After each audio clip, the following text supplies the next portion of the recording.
हे माता रानी, आपसे बस इतना निवेदन है कि अपने इस भक्त का हाथ हमेशा थामे रहना। दोस्तों, आज की जो वीडियो का विषय है बहुत ही सुंदर है, इसलिए वीडियो को ध्यान से जरूर देखना। जवारे में ऐसी मिट्टी कभी मत डालना जो सूख जाते हैं, हो जाओगे कंगाल। आज मैं आप लोगों को ज्वारे की संपूर्ण जानकारी बताऊंगा। नवरात्रि 9 दिन के बाद क्या ज्वारे को विसर्जित कर देना चाहिए या ज्वारे को कुछ बचा करके अपने पास में रखना चाहिए? ज्वारे में छिपा है आपके भाग्य उदय होने का राज। ईदीदा अटुईशिया। आखिर ज्वारे में क्या डालना चाहिए और ज्वारे क्यों सूख जाता है? क्या ज्वारे का पत्ता खाने से धन संपदा प्राप्त होती है, सुख प्राप्त होता है? नवरात्रों में ज्वारे क्यों उगाते हैं, जानिए संपूर्ण जानकारी। दोस्तों, धन, यश, वैभव, कीर्ति, उत्तम फल तथा करोड़पति बनने का सपना, बंद किस्मत के ताले को खोलने का तरीका, सब कुछ इस वीडियो में बताऊंगा। नवरात्रि में ज्वारे के बिना मां दुर्गा की पूजा अधूरी मानी जाती है और इसकी एक पौराणिक कथा भी है। सारी जानकारी इस वीडियो में आज मैं आप लोगों को विस्तार से बताऊंगा, इसलिए मैं बोल रहा हूं कि इस वीडियो को ध्यान से देखना। अगर आपके मन में कोई डाउट है, कोई सवाल है या फिर नवरात्रि संबंधी कोई आप जो है हमसे सजेशन लेना चाहते हैं, तो बिल्कुल ही आप कमेंट बॉक्स में पूछें। हमारे द्वारा ये हमारी टीम के द्वारा आपकी मदद की जाएगी। और हाँ, कमेंट बॉक्स में अपनी राशि भी जरूर छोड़ दीजिएगा। यदि हमारे पास कोई उपाय होगा तो वो आकर हम आपके कमेंट के रिप्लाई में बता देंगे, ताकि आपको लाभ प्राप्त हो सके। देखिए, धार्मिक मान्यताओं के अनुसार जौ को भगवान ब्रह्मा का प्रतीक माना जाता है। इसीलिए नवरात्रि के पहले दिन घट की स्थापना के समय जो कि सबसे पहले पूजा की जाती है, उसे कलश में भी स्थापित किया जाता है। सृष्टि की पहली फसल जौ को ही माना जाता है। इसलिए जब भी देवी देवताओं की पूजा की जाती है या हवन के समय आपने जरूर देखा होगा जो अर्पित किए जाते हैं। साथ ही यह भी जाता है कि जो अन्न ब्रह्म के समान है और अन्न का हमेशा सम्मान करना चाहिए। इसलिए पूजा में जौ का इस्तेमाल भी होता है, इसलिए लोग ज्वारे बोते हैं। नवरात्रि में बोए जाने वाले ज्वारे से आप अपना भविष्य भी जान सकते हैं। कैसे जान सकते हैं, इस वीडियो में आप लोगों को सारी जानकारी विस्तार से बताऊंगा। अगर आपने अपने घर में ज्वारे बो करके नहीं रखे हैं तो कोई बात नहीं, इस वीडियो को ध्यान से देख लेना। आपको किसी न किसी माध्यम से ज्वारे विसर्जित करते समय कुछ न कुछ ज्वारे आपको प्राप्त हो जाएंगे। इससे आप अपनी बंद किस्मत के ताले खोल सकते हैं। दोस्तों, वीडियो ध्यान से देखना। और हाँ, अगर आपको हमारी वीडियो में बताई गई जानकारी अच्छी लगेगी, वीडियो पसंद आएगी, तो वीडियो को लाइक कर चैनल को सब्सक्राइब जरूर करना और कमेंट बॉक्स में जय माता दी जरूर लिखना। जो भक्त सच्चे दिल से कमेंट बॉक्स में जय माता दी लिखता है तो माता रानी का उसको प्यार मिल जाता है। दोस्तों, हमारे धर्मशास्त्र कहते हैं कि नवरात्रि में बोए जाने वाले ज्वारे से आप अपने भविष्य को झांक सकते हैं, अर्थात आप अपने भविष्य को देख सकते हैं। कैसे देख सकते हैं? अगर अंकुरित जौ का रंग नीचे से आधा पीला हो और ऊपर से आधा हरा हो तो इसका मतलब यह होता है कि आप वाला साल आधा समय ठीक रहेगा और आधा समय आपका खराब चलेगा। यदि जो नीचे से आधा हरा है और ऊपर से आधा पीला है तो इसका मतलब यह है कि आपका शुरुआती समय ठीक से बीतेगा, लेकिन बाद में आपको परेशानी का सामना करना पड़ेगा। आपको घबराना नहीं है, इससे हम आपको छुटकारा पाने का तरीका भी बताएंगे। इसीलिए अंत तक वीडियो देखें, क्योंकि अधूरा ज्ञान हमेशा लटकती तलवार की तरह ही होता है। दोस्तों, इसी के साथ ही सफेद या हरे रंग में उग रहे हैं तो यह अत्यंत शुभ संकेत है। अगर ऐसा है तो मान लीजिए आपकी पूजा सफल हो गई है और आने वाले समय में खुशियों के दरवाजे आपके खुल जाएंगे। जो अगर सूखी और पीली होकर के झड़ने लगे तो इसे अशुभ संकेत मान सकते हैं। ऐसे में आप जो है मां दुर्गा से अपने कष्टों और परेशानी को दूर करने के लिए प्रार्थना कर सकते हैं, या फिर नव दुर्गा का बीज मंत्र जैसे धूम दुर्गा नमः। दोस्तों, इस मंत्र का 108 बार हवन करके आहुति दे सकते हैं। इससे आपको अत्यंत लाभ मिलेगा और माता रानी से प्रार्थना कर सकते हैं। कहते हैं कि न रात्रि में बोई गई जो जितनी बढ़ती है उतनी ही माता रानी की कृपा बरसती है। इससे व्यक्ति के घर में सुख समृद्धि भी बनी रहने के संकेत मिलते हैं। मान्यता है कि यदि जौ के अंकुर 2 से 3 दिन में आ जाते हैं तो यह बेहद शुभ होता है और अधिक जौन नवरात्रि समाप्त होने तक जौन आओगे तो यह अच्छा नहीं माना जाता है। हालांकि कई बार ऐसा भी होता है कि यदि आपने उचित तरीके से जौन ही बोया है तो भी नहीं उठता है। ऐसे में ध्यान रखें कि जौन को अच्छे से भूनें। वैसे तो अलग अलग घरों में जौ बोने का तरीका भी अलग अलग होता है। कुछ लोग बालों को एक जगह पर इकट्ठा करके उसमें बीज बो देते हैं, जबकि कई लोग अलग से मिट्टी के बर्तन में बालू या मिट्टी डालकर जौ बोते हैं। लेकिन अगर आप चाहते हैं कि यह अच्छे से होगे, तो एक मिट्टी के बर्तन में बालू या मिट्टी डाल लें। फिर उसमें जौक दाने डाल दें। शारदीय नवरात्रि हो या फिर चैत्र नवरात्रि या फिर गुप्त नवरात्रि, जिस घर में यदि जवारे नहीं बोए जाते तो वहां पर परेशानी अपनी जगह बना लेती है।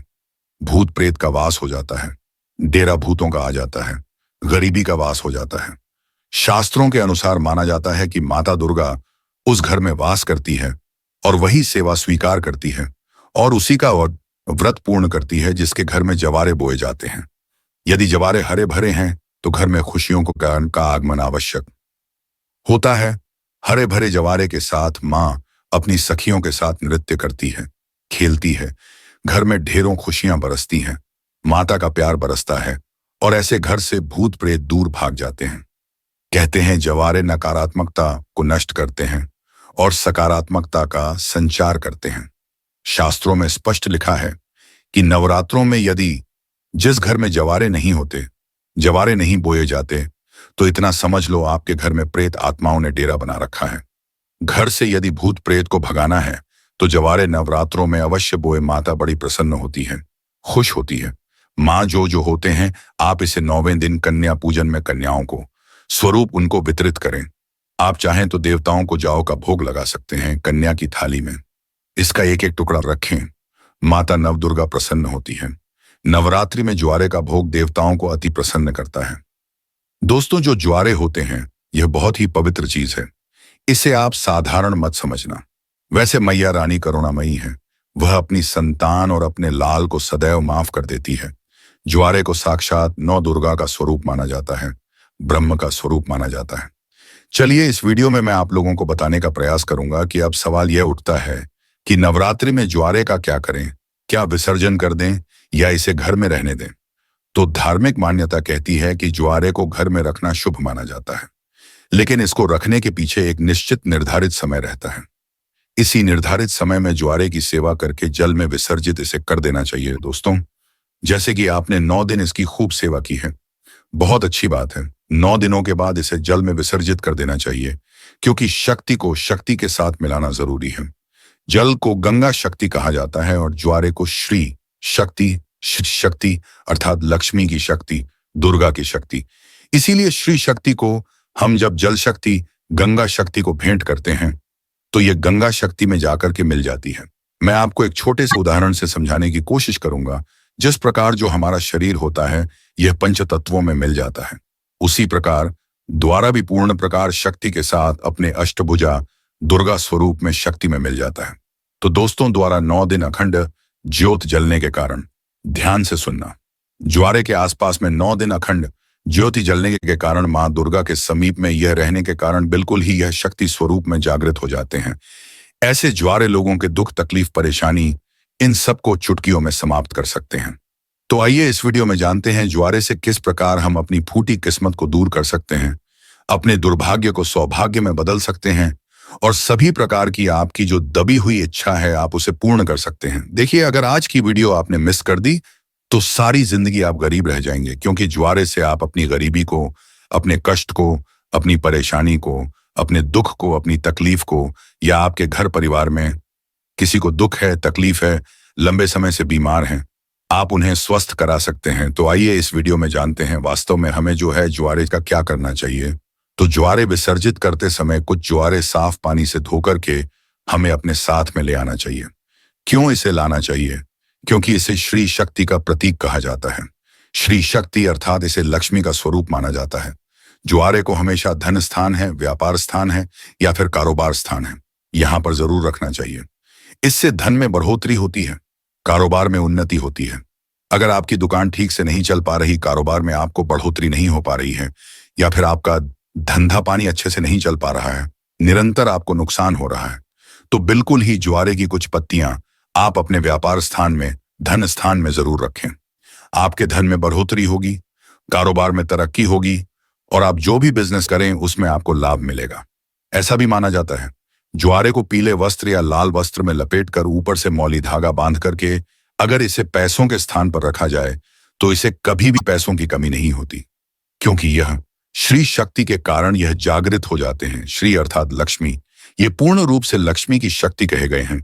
इसी के साथ यह भी कहा जाता है, कुछ लोग यह भी कहते हैं, हमारे ही बहुत से लोग हैं संपर्क में जुड़े हुए, तो बहुत से लोगों का यह भी मानना है कि ज्वारे को थोड़ी सी मात्रा में अपने पर्स में जरूर रखना चाहिए, और आप में से अधिकतर लोग ज्वारे को अपने पर्स में जरूर रखते होंगे।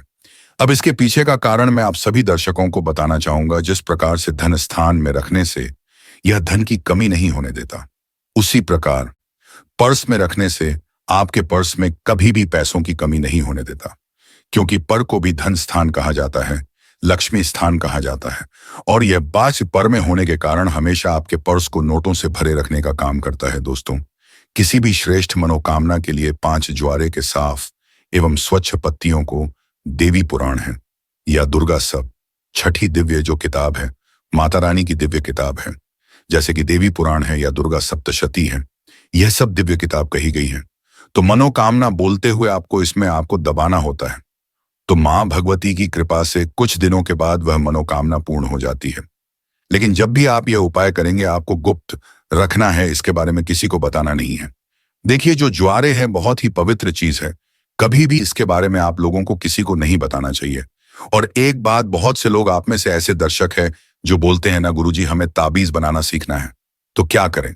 तो एक बात ध्यान से सुन लीजिए दोस्तों, अगर आप भी चाहते हैं कि निरंतर आपके में माता रानी का वास बना रहे, आपका शरीर जो है सुरक्षा कवच से ढका रहे, तो ज्वारे के 4 से 5 पत्ते आपको लेने हैं।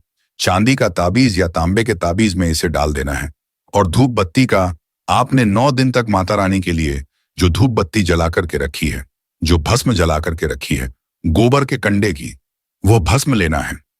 माता रानी को जो आपने आर्चर चढ़ा करके रखे हैं, जिसे हम पीला चावल बोलते हैं, वो आपको लेने हैं और इसे आपको ताबीज में डाल देना है। ये तीनों सामग्री को आपको ताबीज में डाल देना है। माता रानी का ध्यान करना है, अगरबत्ती या फिर धूप का धुआं दिखाना है, आपने जो ताबीज बना करके रखा है उसमें, और आप जो है इसे नवरात्रि के बाद किसी भी दिन धारण कर सकते हैं। तो ये आपको हमेशा सुरक्षा कवच की तरह ही आपको फायदा पहुंचाएगा।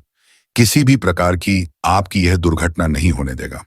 आप जहां भी जाएंगे, जिस भी क्षेत्र में जाएंगे, उस क्षेत्र में यह मित्र की भांति आपकी मदद करेगा, आपको तरक्की दिलाएगा, आपको सफलता दिलाएगा। आप में से अगर किसी के घर में कोई लंबे समय से बीमार पड़ा है, जो कि ठीक नहीं हो पा रहा है, डॉक्टरी दवा सही चल रही है, कभी कभी नकारात्मक शक्तियों के कारण जो है स्वस्थ नहीं हो पाते हैं, शरीर में निरंतर बीमारी आने लगती है, तो द्वारा का एक जबरदस्त गुप्त चमत्कारिक प्रयोग बता रहा हूं। यह प्रयोग अपने तक सीमित मत रखना, इसे और लोगों को जरूर बताना, इससे समाज में कल्याण होगा। तो कोई ऐसा व्यक्ति है जो लंबे समय से बीमार पड़ा है और ठीक नहीं हो पा रहा है, ऐसे व्यक्ति को ज्वारे की कुछ बूंद, ध्यान से सुनना, ज्वारे को अच्छी तरह कैसे पीस करके कुछ बूंद आपको निकालना है, और इस रस को नाक के माध्यम से, अगर बोलने में समर्थवान नहीं है, खाट पर पड़े हैं दोस्तों, सांस बस चल रही है, तो अगर नाक में कुछ बूंद डाला जाए तो ऐसे व्यक्ति कुछ दिनों के बाद स्वस्थ हो जाते हैं। और जिनका स्वास्थ्य अच्छा चल रहा है, अच्छे हैं, स्वस्थ हैं, लेकिन बीमारी थी, नहीं हो पा रही है, अर्थात स्वस्थ का मतलब ऐसा है कि बोलने फिरने में जो समर्थवान है, लेकिन ठीक नहीं हो पा रहे हैं बीमारी से, तो ऐसे व्यक्ति को जो है आप ये 1 या 2 चम्मच की मात्रा में ज्वारे के निकले हुए रस को आपको 2 टाइम सुबह और शाम में मां भगवती का ध्यान करते हुए, मां काली का ध्यान करते हुए, मां आदिशक्ति जगदम्बा का ध्यान करते हुए आपको पिला देना है। बिल्कुल ही ज्वारे में पूर्ण रूप से ब्रह्म एवं मां आदिशक्ति की शक्तियां समाहित होती हैं। इसे पिलाने के बाद आप देखना, इसे लगातार 5 से 7 दिनों तक पिला देना दोस्तों। खाट पर पड़ा इंसान भी स्वस्थ हो जाएगा और चलने फिरने के लायक बन जाएगा। इसलिए मैं आप लोगों को बोलता हूं कि हम जितनी भी सामग्री अपने घर में नवरात्रि के समय रखते हैं माता रानी को प्रसन्न करने के लिए, चाहे आप ज्वारे ले लीजिए, चाहे जो कि बात ही ले लीजिए, चाहे भस्म ले लीजिए, चाहे आप जान ले ली थी, यह सब किसी न किसी काम जरूर आते हैं दोस्तों। हम सबसे नदी में विसर्जित कर देते हैं, यही हमारी सबसे बड़ी मूर्खता है। नदी में विसर्जित करना चाहिए, ऐसी कोई बात नहीं है।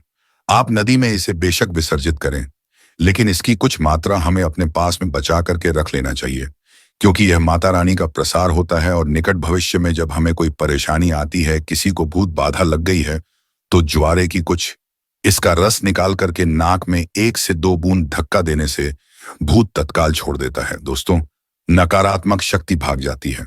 तो इन सारी चीजों को हमें कुछ ना कुछ मात्रा में बचा के जरूर रखना चाहिए। आगे चल करके यही हमारे लिए माता का वरदान साबित होता है। यह देवी का ही आशीर्वाद होता है, इसीलिए कभी भी इसे पूर्ण रूप से विसर्जित नहीं करना चाहिए।